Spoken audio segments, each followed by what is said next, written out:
नांदेडमध्ये टोमॅटोला कवडी मोल भाव मिळतोय। 2 रुपये किलोने टोमॅटो विकला जात असल्याने काढणी आणि वाहतुकीचा खर्च निघत नाहीये। त्यामुळे हतबल झालेल्या कामठा इथल्या शेतकऱ्याने मोफत टोमॅटो घेऊन जाण्याचं आवाहन केलंय।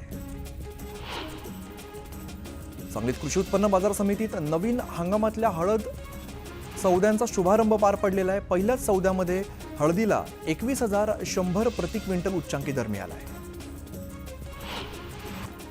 जळगावच्या बाजारात लसणाची आवक वाढल्यामुळे 400 रुपयांपार गेलेले लसणाचे दर निम्म्यावरती आलेले आहेत। किरकोळ बाजारात गावरान लसणाची 100 रुपये किलो दराने विक्री सुरू आहे।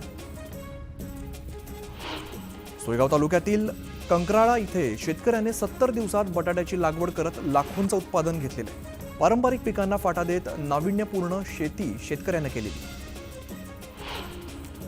बदलत्या वातावरणामुळे जुन्नरमध्ये द्राक्षांच्या उत्पादनात 40 ते 50% घट झालेली आहे। त्यामुळे चांगला दर मिळत असून सुद्धा यंदा द्राक्षांचं उत्पादन नसल्याचं चित्र आहे। 20 दिवसांपासून द्राक्ष हंगामाला सुरुवात झाली आहे, मात्र उत्पादनात घट झाल्यामुळे द्राक्ष विक्रीवरती परिणाम होतोय। कापूस वेचणीला मजूर मिळत नसल्याने यवतमाळ जिल्ह्यातील अनेक शेतकऱ्यांच्या शेतात कापूस तसाच आहे। त्यामुळे शेतकऱ्यांचं मोठ्या प्रमाणात नुकसान होण्याची शक्यता आहे। बोगस विमा प्रकरणात राज्यातील 96 CAC सेंटरचे ID ब्लॉक करण्यात आलेले आहेत। यात बीड जिल्ह्यातील 35 सेंटरचा समावेश आहे, तर परळी मतदारसंघातील 22 सेंटर असल्याचं उघडकीस आलं आहे।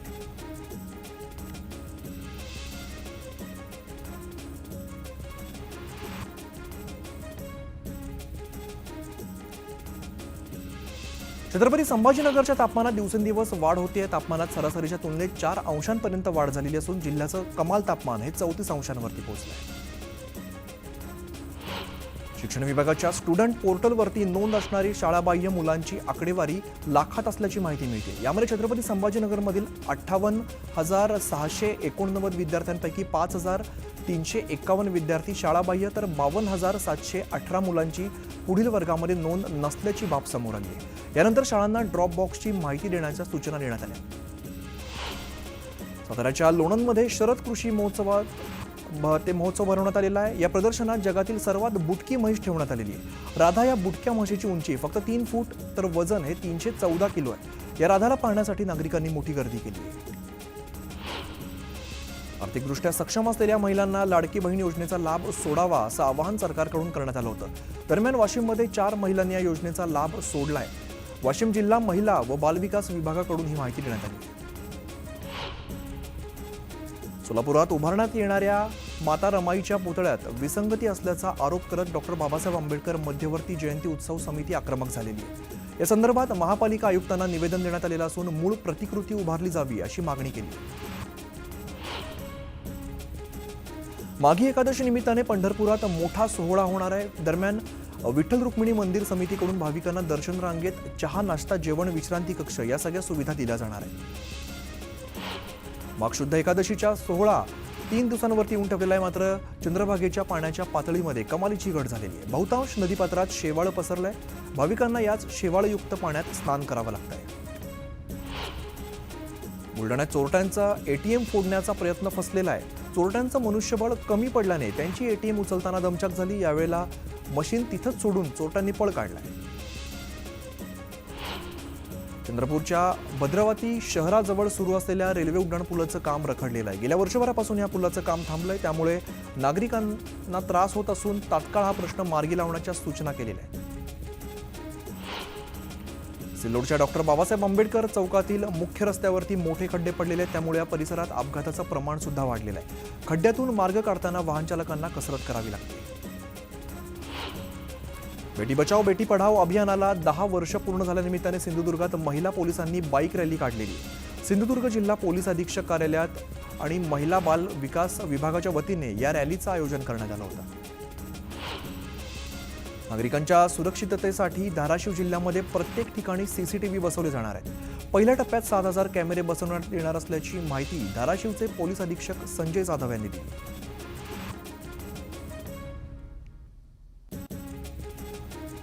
आणि यानंतर एक मोठी बातमी समोर येते। न्यूज 18 लोकमतच्या बातमीनंतर पुण्याच्या PMPML प्रशासनाला जाग आलेली आहे। PMPMLच्या 90% बसेसच्या दरवाज्यांवरती दिव्यांगांसाठी आवश्यक असलेली बझर सिस्टीम नसल्याची बातमी न्यूज 18 लोकमतने दाखवली होती। दरम्यान PMPML प्रशासनाने या बातमीची दखल घेत सर्व बसेसमधील बझर सिस्टीम सुरू करण्याचे आदेश दिलेले आहेत। येत्या 12 फेब्रुवारीपर्यंत बझर सिस्टीम सुरू करण्याचं परिपत्रक PMPML प्रशासनाने काढलेलं आहे. त्यामुळे पुण्यातील दिव्यांग बांधवांचा प्रवास आता सुखकर होणार आहे.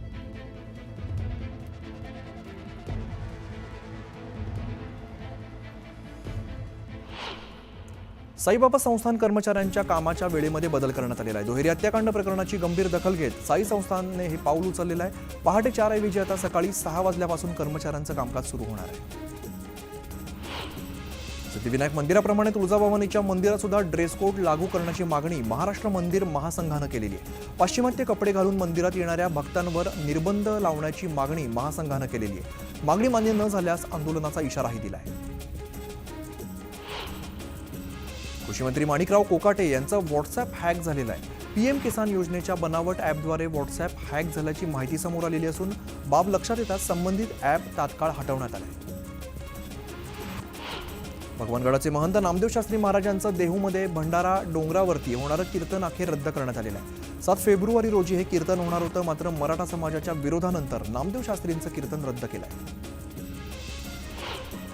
खारघरमध्ये आयोजित केलेल्या इस्तेमा कार्यक्रमातील भडकाऊ भाषणांची चौकशी करा अशी मागणी मंत्री नितेश राणेंनी केलेली आहे. हिंदू तरुणांना मारहाण केल्याचा आरोप राणेंनी केलाय. अशा मागणीचं पत्र त्यांनी फडणवीसांना पाठवलंय.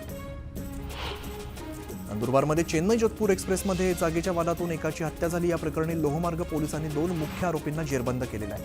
इतरांचा शोध सुरू आहे. अटक केलेला एक आरोपी दिव्यांग तर दुसरा अल्पवयीन असल्याची माहिती आहे.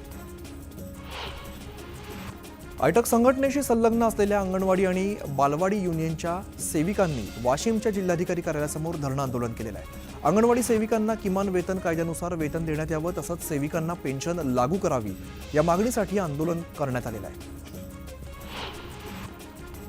भुसावळ इथल्या दीपनगर औष्णिक विद्युत निर्मिती केंद्राच्या मुख्य गेटवरती राष्ट्रवादी ट्रेड युनियन काँग्रेसच्या वतीने विविध मागण्यांसाठी निदर्शनं करण्यात आलेली आहेत. सरकारने कंत्राटी कामगारांच्या पगारात 19% वाढ घोषित केली, मात्र अद्याप अंमलबजावणी झाली नसल्याने कामगार आक्रमक झाल्याचं पाहायला मिळालं. चोपडा इकडे अंकलेश्वर बऱ्हाणपूर महामार्गावरती भारतीय आदिवासी विकास परिषदेच्या वतीने रास्ता रोको आंदोलन करण्यात आलं आहे. विविध मागण्या पूर्ण करण्यासाठी विद्यार्थ्यांनी महामार्ग अडवलेला आहे. राहुल सोलापूरकरांच्या वक्तव्याच्या निषेधार्थ पुण्यात मराठा समाजाने निषेध आंदोलन केलेलं आहे. सोलापूरकरांच्या फोटोला जोडे मारत मराठा कार्यकर्त्यांनी निषेध नोंदवला आहे. सोलापूरच्या मैंदर्गीतील कन्नड मुलामुलींच्या शाळेतील विद्यार्थ्यांनी जिल्हा परिषदेत ठिय्या मांडलेला आहे. निलंबित केलेले मुख्याध्यापक कट्टीमनी यांच्या सेवेत रुजू करण्याची मागणी या विद्यार्थ्यांनी केली. मुख्यमंत्री युवा कार्य प्रशिक्षण योजनेच्या प्रशिक्षणार्थींवरती आझाद मैदानांवरती त्यांनी मोर्चा काढलेला आहे. सरकारने प्रशिक्षण योजनेअंतर्गत रोजगार मिळवून देणं अपेक्षित होतं, मात्र सरकारने योजनेची अंमलबजावणी केली नाही असा आरोप कायमस्वरूपी नोकरी देण्याची मागणी करत आंदोलकांनी केला. कल्याणमधील एका मिठाईच्या दुकानातील मिठाईत किडे आढळलेले आहेत. या प्रकरणी महात्मा फुले पोलीस ठाण्यामध्ये तक्रार दाखल करण्यात आलेली आहे. अन्न व औषध प्रशासनाकडून पुढील तपास सुरू आहे. बदलापुरात ठिकठिकाणी विद्युत खांबांवरती अनधिकृत होर्डिंग आणि बॅनर लावलेले आहेत, त्यामुळे मोठी दुर्घटना होण्याची शक्यता आहे. हे अनधिकृत बॅनर काढून डिजिटल बॅनर सुरू करण्याच्या मागणीचं पत्र भाजप आमदार किसन कथोरे यांनी पालिकेला दिलं आहे. भिवंडीत गुन्हे शाखा घटक 2च्या पथकाने छापेमारी करत 25 किलो गांजा जप्त केलेला आहे. 1,29,00,000 किमतीचा गांजा जप्त करत पोलिसांनी आरोपीला अटक केली आहे. नागपुरात होणाऱ्या भारत विरुद्ध इंग्लंड क्रिकेट सामन्याच्या पार्श्वभूमीवरती नागपुरात वाहतुकीसाठी विशेष व्यवस्था करण्यात आलेली आहे. ट्रॅफिक मॅनेजमेंटसाठी मॅप तयार करण्यात आला आहे, तर 17 एकरपेक्षा जास्त जागेवरती पार्किंगची व्यवस्था सुद्धा केली आहे.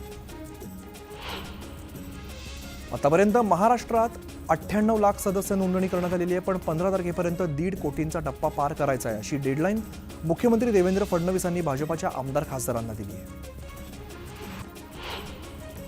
महाराष्ट्रातील ज्या जिल्ह्यात भाजपाचे पालकमंत्री नाहीत तिथे संपर्क मंत्री नेमले जाणार अशी माहिती मुख्यमंत्री देवेंद्र फडणवीसांनी दिलेली आहे. लोकांच्या समस्यांचं निराकरण करण्यासाठी संपर्क मंत्री नेमल्याची माहिती फडणवीसांनी दिली आहे.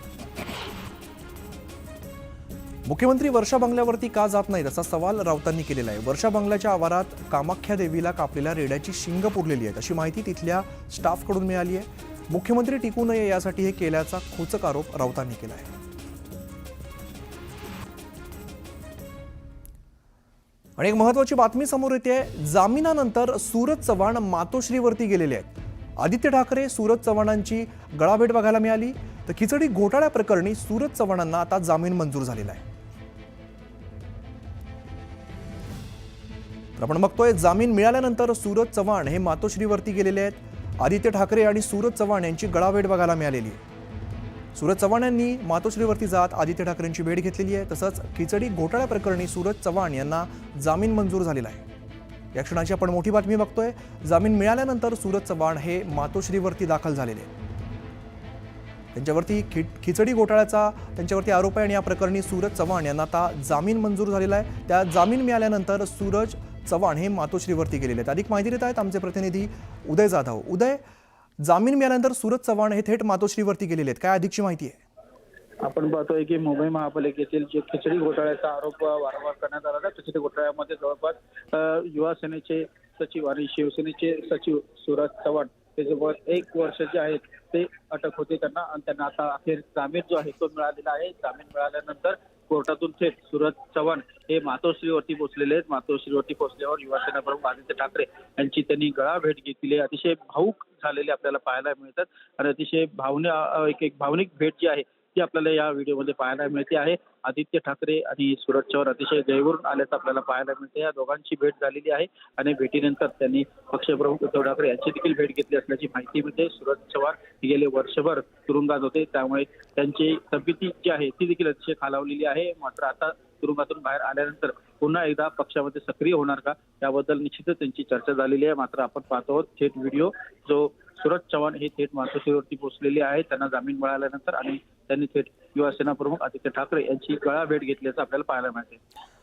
निश्चित आदित्य ठाकरे आणि सूरज चव्हाण यांची गळाभेट बघायला मिळालेली आहे. खिचडी घोटाळ्या प्रकरणी सूरज चव्हाण यांना जामीन मंजूर झाल्यानंतर त्यांनी मातोश्रीवरती जात आदित्य ठाकरे यांची भेट घेतलेली आहे. धन्यवाद उदय या सगळ्या सविस्तर माहितीसाठी. बहुतांश राजकीय लोक अंधश्रद्धेवरती विश्वास ठेवणारे आहेत अशी टीका अंधश्रद्धा निर्मूलन समितीचे अध्यक्ष श्याम मानव यांनी केलेली आहे. पुरोगामी विचारांच्या महाराष्ट्राला अशा प्रकारची अंधश्रद्धा भूषणावह नाही असं म्हणत श्याम मानव यांनी राऊतांच्या वक्तव्याचा समाचार घेतलाय. शंभूराज देसाईंनी संजय राऊतांवरती निशाणा साधलेला आहे. वर्षा बंगल्याची दुरुस्ती सुरू असताना फडणवीस वर्षा बंगल्यावरती राहायला गेले नाहीत. मात्र लवकरच मुख्यमंत्री फडणवीस वर्षावरती जातील तर राऊतांनी केलेल्या आरोपांचे पुरावे द्यावेत अशी मागणी सुद्धा त्यांनी केली. सकाळी 9 वाजताची मुलाखत घेणं बंद करा तर ती काळी जादू पण बंद होईल असा टोला मंत्री उदय सामंतांनी संजय राऊतांना लगावलेला आहे. एकनाथ शिंदे काही वैयक्तिक कारणांमुळे बैठकीला हजर राहू शकले नव्हते. त्याचं उगाच भांडवल करण्याची गरज नसल्याचंही त्यांनी सांगितलंय. राहुल गांधींनी आरोप केलेले 7,000 मतदारांची अशी कोणतीही इमारत शिर्डी विधानसभा मतदारसंघात नाही असा दावा प्रशासनानं केलेला आहे. सविस्तर अहवाल पाठवत प्रशासनाने राहुल गांधींचा आरोप खोडून काढलाय. भाजप नेते किरीट सोमय्यांनी 5व्यांदा मालेगावचा दौरा केलेला आहे. मालेगावात बांगलादेशी आणि रोहिंग्यांना बनावट जन्मदाखले दिल्याचा आरोप सोमय्यांनी केलेला होता. या संदर्भात त्यांनी मालेगावातील वरिष्ठ पोलीस अधिकाऱ्यांशी चर्चा केली. धनंजय मुंडेंच्या काळात 275 कोटींचा घोटाळा झालेला आहे. धनंजय मुंडेंची घोटाळ्यासंबंधित चौकशी करा. काहीही झालं तरी धनंजय मुंडेंचा राजीनामा घ्यावा असं धनंजय मुंडेंनी तातडीने राजीनामा द्यावा अशी मागणी अंजली दमानिया यांनी केली. माझ्यावरील आरोप हे सनसनाटी निर्माण करण्यासाठी, माझी बदनामी करण्यासाठी माझ्यावरती खोटे आरोप केले जात आहेत असं प्रत्युत्तर धनंजय मुंडेंनी दिलं.